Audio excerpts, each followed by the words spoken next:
I shall not want. We normally say that at the breakfast and dinner table. When you actually give a Bible verse, say, Lord is my shepherd, and I shall not want. Amen. So we have known about David all of our lives. So David is the one who penned this psalm.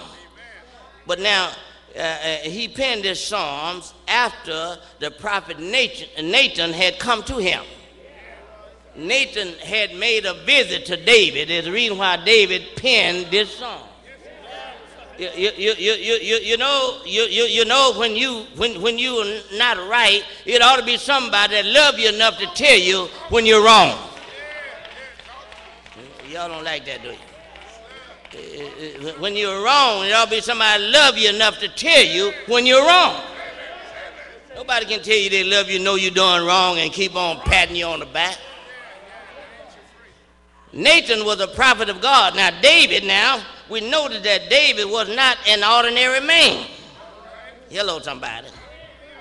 I said David was not an ordinary man. Now he wrote this psalm. Now, first of all, the reason why he wrote this psalm, this is a psalm of confession as well as asking for forgiveness. He did both of them. First of all, he asked God, he confessed to God what he had done. Secondly, he asked for forgiveness. Many of us never confess our sin, and we think we're on our way to heaven anyhow. How many of y'all think y'all on your way to heaven anyhow? No matter not what you do, you're still on your way to heaven. But I come to tell you, not so. Amen. There must be some confession made, amen, by you. David, here David is. Now, as I first stated, now, first of all, when we look at David, he's not an ordinary man. For God said that David is a man after mine own heart.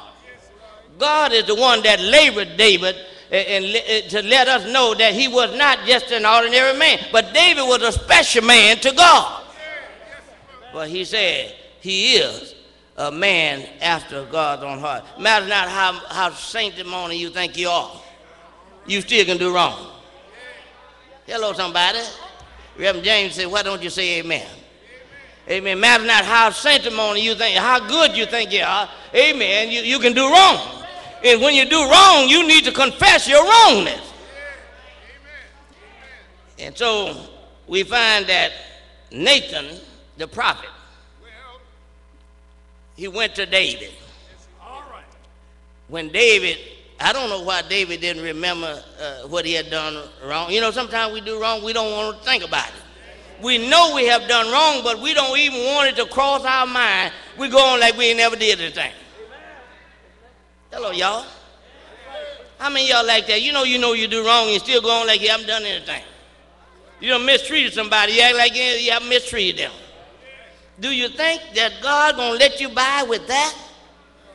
Now here's the man, David, a man after God's own heart. He had become now king of Israel. God had taken him from following his father's sheep and put him on the throne of Israel. And David was the man. He was the man. He was over the whole kingdom of Israel. At this time, Israel was not